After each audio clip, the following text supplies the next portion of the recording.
یہ محسوس کرنے لگ گیا ہوں کہ ہمارے کچھ لوگوں میں بالخصوص نوجوانوں میں خود اعتمادی کی بڑی کمی آتی جا رہی ہے۔ یہ جو خود اعتمادی ہے نا، سیلف کانفیڈنس، یہ انسان کے لیے اس لیے بھی بڑا ضروری ہوتا ہے کہ اس نے کوئی بھی کام کرنا ہے نا زندگی میں، تو اگر اس کا اپنے فیصلوں پر، اپنی ترجیحات پر، اپنی ذات پر اعتماد ہی نہیں ہے، وہ سارا دن یہی دیکھتا رہتا ہے کہ لوگوں کی گڈ بک میں کیسے آؤں گا، اگر یہ کروں گا تو لوگ کیا کہیں گے، اگر نہیں کروں گا تو پھر کیا کہیں گے، معاشرتی پیچ و تاب کو ہی سارا دن سوچتا رہتا ہے، تو اس کے اندر جو صلاحیتیں ہوتی ہیں وہ دب جاتی ہیں۔ یوں سمجھ لیں کہ وہ اس طرح کا شخص ہوتا ہے جو دریا میں اتر کے خود کنارے تک نہیں جانا چاہتا، بلکہ وہ اپنے آپ کو نا لہروں کے سپرد کر دیتا ہے۔ اگر ادھر کا طوفان آیا تو ادھر نکل جائے گا، ادھر سے آ گیا تو ادھر نکل جائے گا۔ خود اعتمادی، کچھ لوگ تو اوور کانفیڈنس ہو جاتے ہیں نا، وہ تو تکبر کی طرف چلے جاتے ہیں۔ اس حد کا بھی ضرور خیال رکھا جائے، لیکن میں جو بات عرض کر رہا ہوں ان لوگوں کی جو فکری طور پر کمزور ہو جاتے ہیں، وہ جب باہر نکلتے ہیں تو ان کا اپنا رستہ کوئی نہیں ہوتا۔ وہ کہتے ہیں جدھر کی ہوا ہوئی میں بھی ادھر کا ہی ہو جاؤں گا۔ وہ دیکھتے ہیں کہ لوگ آج کل کیا کر رہے ہیں، لہٰذا وہ بھی وہی کرنا شروع کر دیتے ہیں۔ وہ وائرل چیزوں کے پیچھے بھاگتے ہیں۔ وہ یہ دیکھتے ہیں کہ برانڈ نیا کون سا ہے۔ وہ کوئی مقاصد والے لوگ نہیں ہوتے، ان کی کوئی زندگی نہیں ہوتی۔ انہیں صرف ایسی تصویر چاہیے ہوتی ہے، ایسے مقام کی یا ایسے شخص کے ساتھ فوٹو چاہیے ہوتی ہے جہاں تھوڑا سا سہارا مل کے ان کی تصویر کو بھی چار لوگ دیکھ لیں۔ اس طرح کے لوگ روز بروز کمزور ہوتے جاتے ہیں۔ اپنی دنیا آپ پیدا کر اگر زندوں میں ہے، سر آدم ہے، ضمیر کن فکاں ہے زندگی، کب تک سہارے تلاش کریں۔ اس کا نقصان آہستہ آہستہ میں نے یہ دیکھا ہے کہ بہت سارے لوگ ڈپریشن میں چلے گئے، ان کو ٹینشن نے گھیر لیا، مطلب ہر بندے کو انہوں نے اپنا دشمن سمجھنا شروع کر دیا۔ ان کا خیال ہوا میں کچھ بھی نہیں کر سکتا۔ بچے کئی دفعہ نہ آ کے مدرسے میں پڑھنے والے، اسکول کالج میں پڑھنے والے رو پڑھتے ہیں، کہتے ہیں مجھے سبق نہیں یاد ہوتا، اور میں اچھی طرح جان رہا ہوتا ہوں کہ یہ بندہ ٹھیک ہے، یہ کامیاب ہو سکتا ہے۔ کمی کیا ہے؟ خود اعتمادی سے نکل گیا، سیلف کانفیڈنس نہیں ہے، پر اعتماد نہیں ہے، وہ پر اعتماد نہیں ہے۔ آگ کئی دفعہ تباہی اتار دیتی ہے بڑی بڑی چیزوں کی، لیکن آگ لگانے کے لیے جو ماچس چاہیے وہ بڑی چھوٹی سی ہوتی ہے، لیکن وہ جلا کے رکھ دیتی ہے ہر چیز۔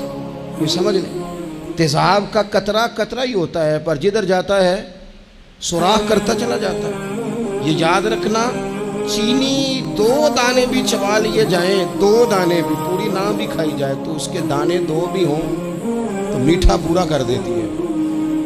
وہ اپنے ذائقے کے لحاظ سے خود مختار ہے۔ میری بات سمجھ رہے ہیں؟ اتنا سارا آٹا ہونا تو یہ نمک کی شان ہے کہ اس کی ایک چمچی بھی ہو تو وہ چھا جاتا ہے۔ آپ اپنی زندگی کے اندر اس طرح کا مزاج بنائیں کہ آپ کے اندر طاقت ہو، ہمت ہو۔ میرا رب قرآن مجید میں فرماتا ہے وَعَلَى اللَّهِ فَتَوَكَّلُوا، اللہ ہی پر بھروسہ کرنا چاہیے، ان کنتم مومنین، اگر تم مومن ہو تو۔ پھر تمہارا اعتماد رب پر ہونا چاہیے، اگر تمہارے اندر ایمان ہے تو۔ پھر تمہیں کمزور بننا، پتہ نہیں کیا ہوگا، پتہ نہیں کیسے ہوگا۔ 2-3 چیزیں زندگی میں طے کریں۔ ایک تو اپنی زندگی میں ترجیحات طے کریں، پھر لوگ آپ کو اچھا سمجھے یا برا سمجھے اس کی پرواہ۔ یجاہدون فی سبیل اللہ ولا یخافون لومۃ لائم ذالک فضل اللہ یؤتیہ من یشاء۔ رب فرماتے ہیں کچھ لوگ اللہ کے راستے میں جہاد کرتے ہیں، پھر بعض لوگ ان کی ملامت بھی کرتے ہیں، انہیں برا بھی کہتے ہیں، لیکن وہ کسی ملامت کرنے والے کی پرواہ نہیں کرتے۔ یہ جو وہ پرواہ نہیں نہ کرتے، چونکہ ہیں وہ جو جاہدون فی سبیل اللہ، وہ مخلص ہو کر اللہ کے راستے میں ہیں، پھر وہ پرواہ نہیں کرتے، تو اللہ فرماتے ہیں ذالک فضل اللہ یؤتیہ من یشاء، یہ ان پر اللہ کا فضل ہے، اور یہ فضل اللہ جسے چاہتا ہے اسے عطا فرماتا ہے۔ تو ایک تو اپنی زندگی کے اندر ترجیحات کا تعین کریں کہ ہماری ترجیح کیا ہے، اور پھر آگے بڑھیں۔ پھر بڑھتے چلے جائیں. گھوڑا جب دوڑتا ہے تو اس کے پیروں کو کئی دفعہ کانٹے دار جھاڑیاں لگ جاتی ہیں، لیکن وہ گھوڑا ہوتا ہے نا، وہ رکتا نہیں، وہ پیر سے پیر لگا کے انہیں اتارتا نہیں، وہ دوڑتا جاتا ہے. اسے پتہ ہوتا ہے کہ اگر دوڑتا جاؤں گا تو یہ لگتی بھی جائیں گی، اترتی بھی جائیں گی. جب آپ میدان میں رہتے ہیں تو کئی کمزوریاں ایسی ہوتی ہیں جو دور ہو جاتی ہیں. آپ تجربات سے سیکھتے چلے جاتے ہیں، آپ کو روز ایک نئی امنگ ملتی ہے. ایک بہت بڑے دانشور سے کسی نے کہا کہ آپ نے بڑا کچھ لکھا ہے، بڑا کچھ آپ نے لوگوں کو بتایا ہے، اور پھر اللہ نے توفیق دی، آپ نے بڑے ملک دیکھے، تو کبھی روب بھی طاری ہوا آپ پر کسی کا؟ کہنے لگے ہاں، ایک مسواکیں بیچنے والے کا روب طاری ہو. کہتے میں نے اس سے مسواک خریدی تو پوچھا کتنے پیسے؟ اس نے کہا 3 روپے. میں نے اسے 5 روپے دے کے نا تو گاڑی کا شیشہ چڑھا لیا. تو کہتے ہیں اس نے شیشے کو یوں کر کے نا بجایا، تو میں نے بڑی بددلی سے شیشہ نیچے کیا کہ اب یہ کہے گا جی مہربانی جی روٹی لے کے جانی ہے جی، آپ یہ 2 مسواکیں اور لے لیں. کہتے ہیں شیشہ ذرا نیچے کیا تو مجھ سے کہنے لگا آپ کے 2 روپے باقی ہیں. کہتے ہیں کہ میں نے اسے کہا ٹھیک ہے تو رکھ لے. میری جیب میں کئی دفعہ بعض لوگ نا اوور کانفیڈنس ہو جاتے ہیں نا، جن کی جیب میں پیسے ہوتے ہیں. حالانکہ میں نے دنیا میں بڑے غریب لوگ دیکھے ہیں جن کے پاس صرف پیسہ ہے، باقی ساری غربت ہے، کوئی شے ہی نہیں دنیا کی، کوئی شے نہیں سوائے پیسوں. وہ کہتے ہیں میرے دماغ میں وہی سودا سمایا ہوا تھا، تو میں نے کہا نہیں رکھ لے تو، اور میں نے شیشہ چڑھا لیا. تو اب کہ اس نے غصے سے شیشہ بجایا اور میں نے شیشہ نیچے کر کے غصے سے، کیا مسئلہ ہے؟ کہتے ہیں 2 روپے میری گود میں پھینک کے کہنے لگا میری عمر 52 سال ہو گئی ہے، مجھے اپنے بازو کی طاقت پر بھروسہ ہے، میں جب تک تندرست تھا تو مشقت کر کے کھاتا تھا، اب طبیعت میں تکلیف ہے تو مسواکیں بیچ کے کھاتا ہوں. میں دنیا کے 2 روپے لے لوں نا مانگ کے تو مجھے روٹی کھانے کا مزہ نہیں آتا. میں جب بھی مانگتا ہوں رب رسول سے ہی مانگتا ہوں. تو رکھ اپنے پیسے اپنے پاس، مجھے عادت نہیں ہے. یہ خودداری، یہ عزت نفس، یہ وقار، یہ طاقت. آپ خود اعتماد بنے، آپ اپنے اچار پر مطمئن رہنا سیکھیں، آپ اپنی طبیعت کے مطابق جو اللہ نے آپ کو نوازے آپ اس پر قائم رہنا سیکھیں.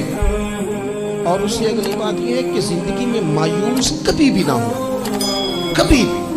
ہمارے یہاں نا لوگ بیمار ہو جاتے ہیں تو پریشان ہو جاتے ہیں، او خو جی اب تو مجھے جی 6 سال ہو گئے.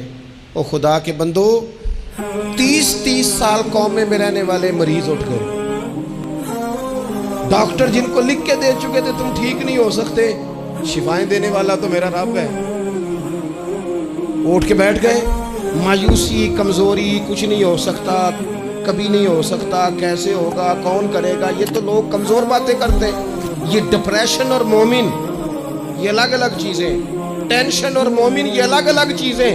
مسلمان کوئی لاوارث ہے کہ ٹینشن لے؟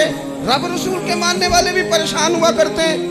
وہ ہم اس رب کے ماننے والے ہیں جو کہتا ہے کہ تم حد میں نہ پریشان ہونا کہ سویرے ملے گا تو شام کو نہیں ملے گا معاذ اللہ، اور شام کو تمہیں دیکھا جائے گا تو صبح نہ دیکھا جائے گا. تم اس کریم کے ماننے والے ہو جسے نہ اونگ آتی ہے نہ نیند آتی ہے، ہر وقت تمہیں دیکھتا ہے، ہر وقت. تم مایوسی نہیں. مسلمان تھکی باتیں. بعض لوگوں کے رونے پر ترس آتا ہے جو رو رہے ہوتے ہیں کہ بڑی پریشانی ہے، بڑی مجبوری ہے، بڑی آزمائش ہے. تو میں آپ کو دل کی بات بتاتا ہوں، مسجد میں بیٹھا ہوں، بعض لوگوں کے رونے پر غصہ آتا ہے کہ یار تو رو رہا ہے، تو کمزوری کا اظہار کر رہا ہے، تجھے اللہ نے تعلیم دی، قد کاٹ دیا، صحت دی، شعور دیا، طاقت دی، ہمت دی، آزاد سلامت کیے، تو رو رہا ہے، کمزور پڑ رہا ہے. تو کہہ رہا ہے کہ او خو جی جناب بڑے حالات خراب ہیں، تو پریشان ہو گیا، تو گر گیا. تجھے باہمت ہونا چاہیے تھا، طاقتور ہونا چاہیے تھا. حضرت عمر بن جموح رضی اللہ تعالیٰ عنہ نبی پاک علیہ السلام کے صحابی ہیں، تو ٹانگ تھوڑی سی چھوٹی تھی، ذرا لنگڑا کے چلتے تھے. اپنے 4 بیٹے لے کے احد کے میدان میں آئے تو چاروں بیٹے پیش کیے، تو پھر خود بھی زرہ پہن لی. تو حضور نے فرمایا 4 بیٹے تو آ گئے ہیں، تو آپ کدھر جا رہے ہیں؟ پتہ کیا کہنے لگے؟ عرض کرنے لگے یا رسول اللہ کیا لنگڑے جنت میں نہیں جائیں گے؟ حضور نے فرمایا کیا مطلب کا؟ حضور میری ٹانگ چھوٹی ہے لیکن میرا جذبہ تو جوان ہے نا، مجھے جانے دینا، میں جاؤں گا، میں لڑوں گا. عزیز دوستو، یہ کم ہمتی نہیں،